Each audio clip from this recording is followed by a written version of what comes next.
Welcome to another episode of NextGenDDS. This is one of your co-hosts, Mario Santiago, and with me I have Scott Menaker. Scott, how are you today? Hey, Mario, it's great to be back. We kind of record in a hurry and then we stop, and it's really nice to be back, kind of talking about hopefully some new subjects and maybe some old ones revisited as we're really trying to help our next generation of dentists. Yeah, so as our audience know, we try to break up our episodes in seasons, and this next season we really want to touch on is really your associate years, how to find the right opportunity, how to make the most of it, how to know if this is, a long-term career path for you, or if maybe there's something different or something more, and how to really make those decisions. So today we really want to start with maybe step one is, okay, maybe you're approaching the end of your schooling or the end of a residency program, and you're trying to figure out what's next, do. right? What do I do when I get out of the real world? Yeah, and we were talking a little bit before. I said I think there's really two paths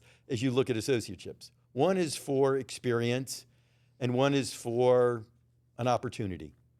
You may end up doing the first one, getting experience, while still hoping to find that opportunity. They're the one of, hey, listen, I'm going to find a great associateship. I'm going to have a mentor. It's going to lead to a partnership, or I'm going to end up buying the doctor out. Yeah. And the other one is where you go work for somebody who, it could be a group practice, it could be a DSO type practice, or it could be just a doctor who's just looking for, a hired gun in a way, somebody to just come in and help them, to run their practice and produce, depending on the numbers. So let's kind of kick off kind of talking through kind of both of these different things, because there's two different things to take. You kind of alluded to kind of one of these is, how do you make the most out of both of these opportunities? Yeah. And you do have to, I don't know about when you were looking for your first opportunity, Scott, but in my field, it all starts so early. It's like a year before you even start your job, you have a job. So are you familiar? Maybe can you walk us through, as a student, when do you start actually looking at opportunities so that when you graduate, you're not now waiting a year to find an opportunity? It's a great question. And I spent some time up at some of the different schools and talking with students, and they're like, I'm going to start looking, the last semester, so I'm going to start looking in January or February. And I personally think that's too late. Okay, yeah. I mean, it depends. If you're looking for the mentorship opportunity associateship, then I think you got to start earlier than that. I totally agree. And it's just knocking on doors. It's hey, trying to make some connections. Hey, who do you know? Yeah. Talk to your, you probably, if you're going back home, sometimes you are. If you're going back home to your home community, you've got a dentist there. Yep. Go take this dentist to lunch and say, hey, listen, here's kind of what I'm looking for. What advice? Don't ask, sometimes it'll come up, but I always said, ask for advice. Yep. Because when you ask for advice, you're asking for someone's wisdom, and people love to share what they know. Sometimes it's maybe not so good. You got to figure that one out, but you're doing it in a non-confrontational way, not, hey, listen, if you come into me and go, hey, listen, I want a job, I'm like, who are you? Yeah. But if you're coming to me and you're saying, hey, listen, I really would like to come back to Charlotte, which is what I did, what kind of opportunities are here for me? What kind of advice would you give me? Or, do you know of anybody, towards the end of it, do you know of anybody who might be looking to, or somebody that I can go talk to who might be looking? And that's where naturally the doctor might say, oh man, I actually may be looking for someone so that's next exactly, year. And to your point, you get to it naturally. So that's exactly how I brought my first associate in. I was thinking I needed one, and I had this great young guy who had grown up in my practice, a super good-looking, go-getter, hard charger, just exactly what I was looking for. And he came and he said, hey, I'm looking to go to Wilmington, and I'm and I said, well, great, let me help you through that. And I was looking at the opportunity, and I got done, and I hung up, and probably about an hour later, I called him and I said, okay, you're not going to Wilmington. I want you and I to have a conversation about coming here.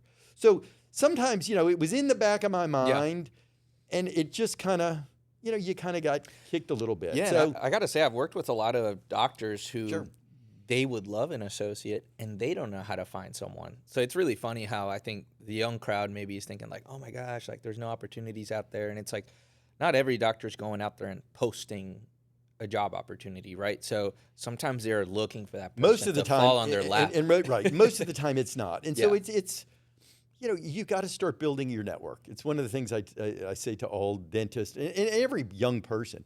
What's your network of people? Yeah. And they don't have to just be dentists. Who do you know? Who can give you some guidance and advice? And those things lead to more opportunities. And if you do that, but you got to start. Let's go back to the first question. You got to start early. You know, you should do that. You should start doing that at the beginning of your senior year, if not the summer of the end of your third year, and just starting to visit people. You know, make connections with the dental supply companies, because they typically have a pretty good feel for things that are in town. Yep.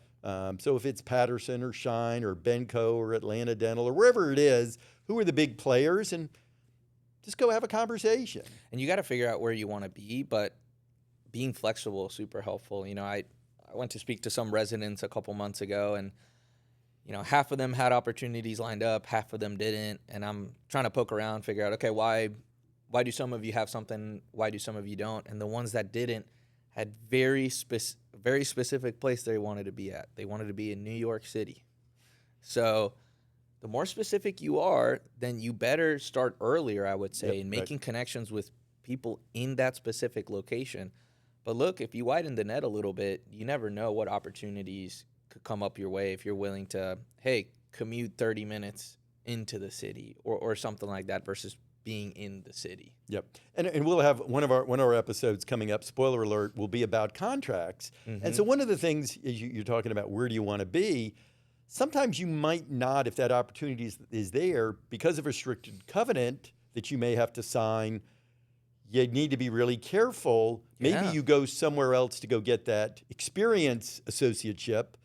You go, hey, listen, I want to come back to Charlotte. I'm not finding anything. I'm going to go to Raleigh or Greensboro, or I'm going to go to Rock Hill, or somewhere down the road that's outside of, we'll just call it probably a 5-mile radius that says, I want to go do it. Because every once in a while I get a doc that says, you know, this doctor about a mile away is looking for somebody. It's a perfect opportunity. But, and we'll talk to Patrick Craig, one of our lawyers associated with our company, about that. You know, everyone says, well, they're not enforceable. Well, they probably are to some degree, and you just need to. No, that's a great point. You don't want to. You do want to think long term. You want to think long term of what's your long term. So we're spending time. We're talking about the opportunity one, and so we're really suggesting that first piece needs to, one, start early, because it could take a while, and sometimes it could take longer than the last year, but you're still looking. Yep. And I get calls from the doctors that people get referred in. Hey, I want to come back to. I was talking to a doctor who's up in Raleigh, another 2.5 hours away, and he goes, I want to come to Charlotte. And I said, well, there's not as many opportunities in Charlotte. Everybody wants to come here. You're going to have to start coming down here and doing some networking.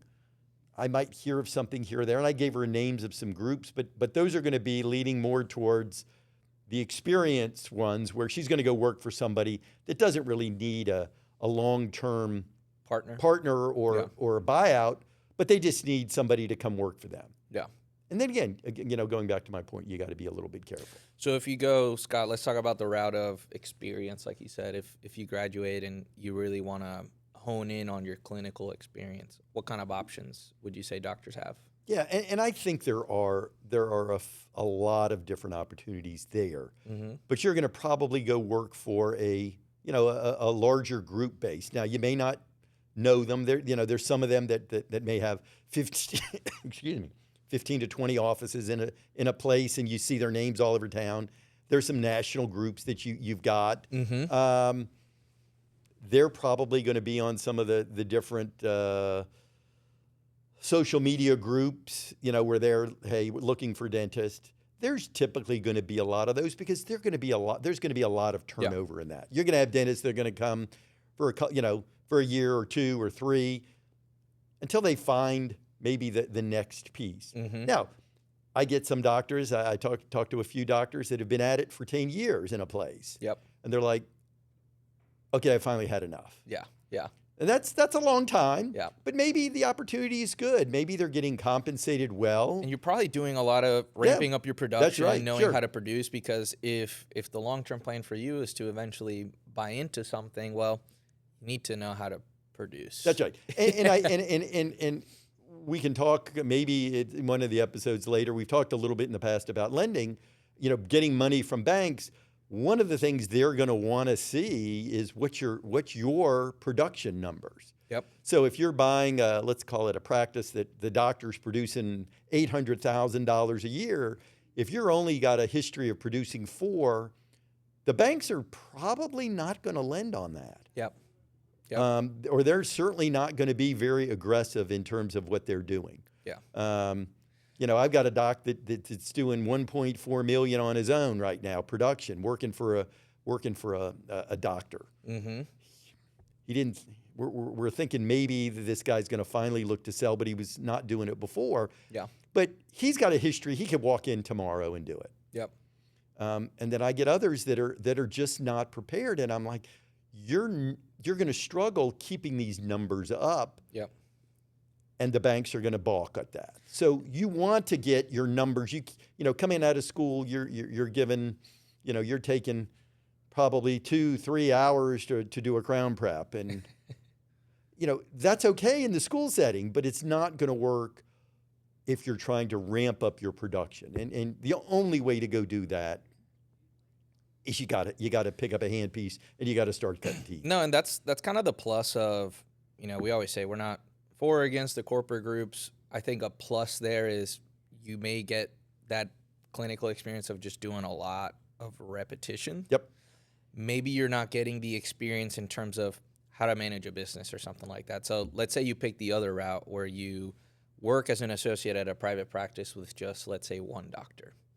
All right, you may get more of that one-on-one mentorship from that one doctor, but you always have to be careful of what's the production at that office. Yeah, for sure. And Yeah. I remember my, my first associateship, going back some 40 years was, hey, I got this guy, he's not doing any perio, he's not doing dentures, he's not doing any partials, he doesn't really like to see kids. He's got probably, some extra patients.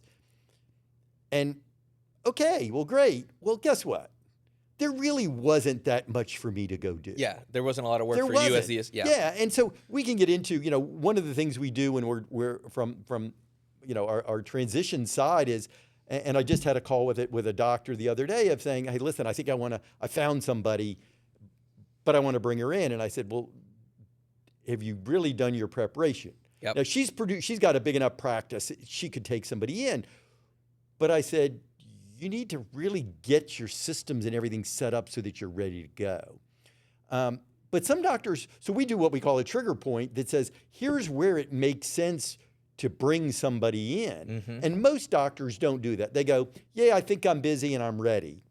And that's really for the benefit of both of you. Yeah, for both absolutely. the associate to make more money and have actual production, and for the owner to Right. not take a pay cut. So I sat there for 10 months and really didn't do a whole lot of anything, and finally said, hey, listen, I like you. You're a nice guy. This is just not leading anywhere. Yeah. You really don't. And I said to him, you really don't need me. And then I got introduced, through some of the networks that I had started working on. I got introduced to somebody who actually had just bought a practice and was looking for a young doctor to come in and take on those patient base. So it was just a much different. So you got to be really careful when you start looking for that. When someone says, hey, I want to bring in an associate. Yeah. And I always, we can spend probably a whole episode talking about, so what are the questions to ask that doctor? The first one isn't, how much money am I going to make? It's, what does this look like to you? What is this, how many patients am I going to get? Am I going to get new patients? Am I just seeing patients? Are we sharing patients? There's lots of questions. Those are great questions. And I can't tell you how many dentists that are trying to retire think that their only transition option is to bring in an associate who will eventually take over the practice. But if the practice is truly a one doctor practice and they bring on an associate, they're going to take a pay cut to pay the associate, and the practice doesn't necessarily grow. And I'll tell you, because I was in that situation, was that which side were you on? I was on the young side of, because I planned the next ones out after having gone through it, where this was, the owner thought, what the heck just happened? And this even happened when I became the partner. The partnership didn't last, but he thought he deserved everything, and I didn't deserve anything. And it led to a lot of animosity and bad will. That's not good for anybody. Yeah. And if it's money coming, I always say to everybody, listen, when you go in as an associate, that owner is giving up money. Yep. Okay. Now, hopefully there's enough there that he's willing to share that, but they've got to understand that. And I say that to, and I talk to some owners, and I talk to, mostly I'm talking to the young doctors trying to either buy in or looking for that opportunity. Yep. But there needs to be enough there. You don't want to be eating from the same plate. You got to have more than one plate. And I think those are fair questions to ask. Yeah. We can talk about what questions to ask from a legal standpoint in the other episode, but I think from a business standpoint, it's okay to be, right? We said 2 routes. One is experience. You want to be an associate. That's great. There's nothing wrong with that. We think that's probably, for many, probably a pretty good path. Yeah.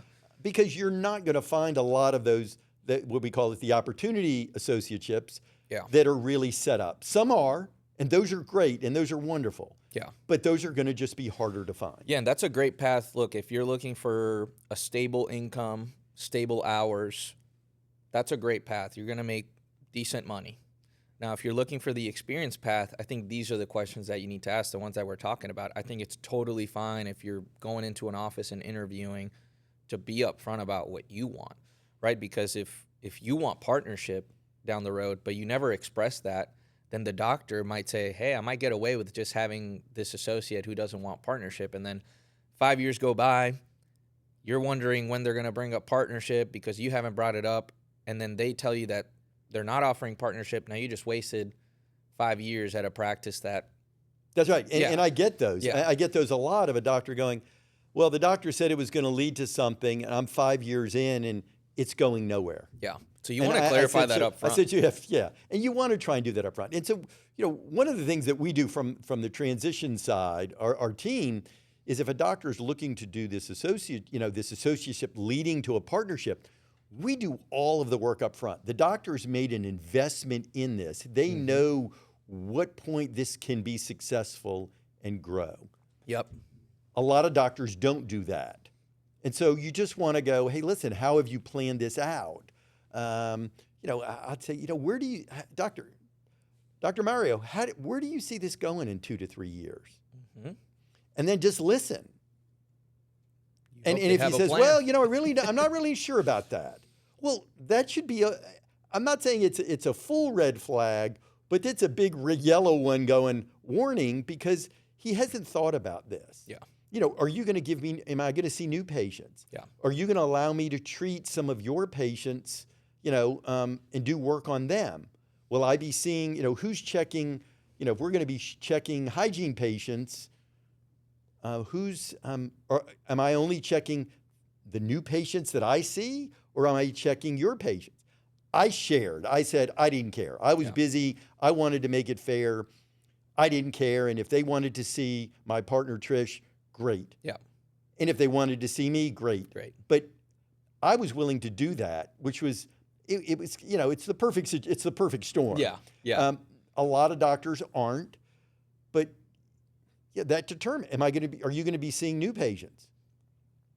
And how many? Sometimes doctors will say, you can see them all. And sometimes it's going to be, well, you'll get every third or fourth one. Yeah.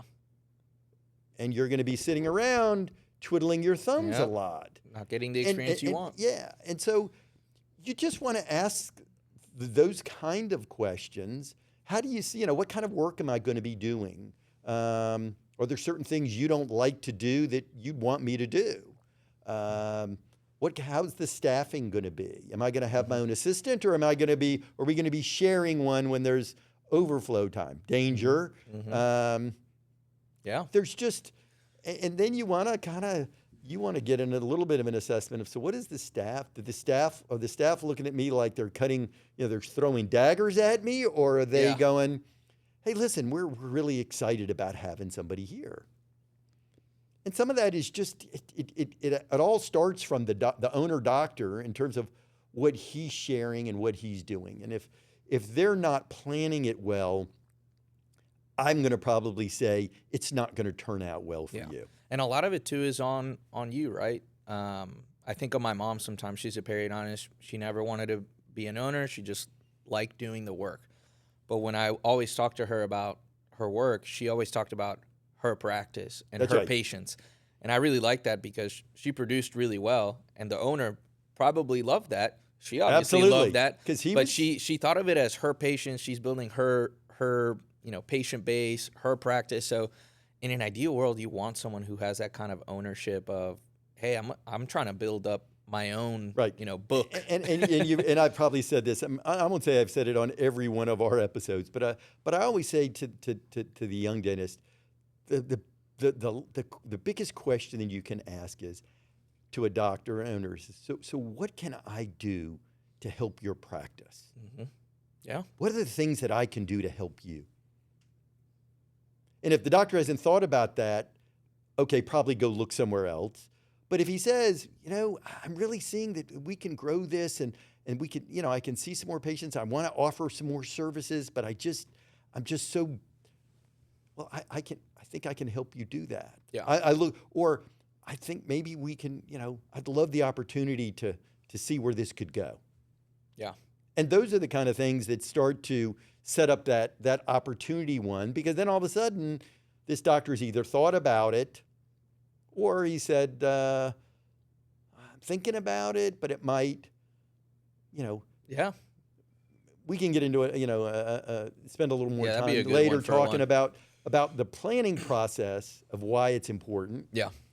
But you want that doctor to have this opportunity, this number two, as we've talked about it. We want that doctor to have thought about that for you, because if not, you're going to be left with lots of questions, and then you're going to be probably within a year trying to figure out how do you go look for something else. Yeah. And then you got to start thinking about, it's got to be outside of my covenant not to compete. Yep. And so sometimes you got to leave the city. Yeah, and you don't want to do that, especially like, hey, if you have a family or something, now you got to uproot your life. So you definitely want to think those things through. But to wrap up, Scott, let's leave everyone with, okay, once we're hitting graduation or we're finishing the program, what are things you can do to really land that opportunity? We talked about connecting with doctors, maybe in the town that you want, in the community. That's correct. Networking. What are some other things that people could do? Meeting with some of the dental supply companies are great. Maybe call the dental society. Yeah. That may be in your city and say, hey, do you have, is there a meeting coming up that maybe I'm thinking of coming to Charlotte? Is there a meeting I could come to? And I think you mentioned a good one, like maybe reach out to your dentist growing up. Yeah, for sure. Yeah, and whoever that is that you can think of that, and maybe it's. I've got a guy that's getting ready to move back to his home, and he grew up knowing this dentist. Never thought and he's living 500 miles away, and all of a sudden the dentist is like, I think I'm ready to retire. Got a nice practice, and this guy's thinking of going back home, and it's because of a connection with his family. And so he's known this guy for years, but never thought about working for him or going back home. And I think he's going to go back home. It's a great practice. That's awesome. And so there's you got to do your work. We say, do your work early. I always say to the young dentists, most people, not just dentists, but dentists as well, dental students, don't spend the time working hard to find that opportunity. And that's where we really are saying, do your homework, start networking, start trying to find it. look for that opportunity early, because a lot of people are waiting too late. Yeah. And so, like anything, it takes hard work, and don't wait too late to start doing that hard work. Yeah. Completely agree. All right, Scott. Okay, great. Well, good. That was a good fun, one. and hopefully we left you with some good information, some things to think about, and we'll kind of keep the discussion going about kind of the associate path. All right. Sounds good.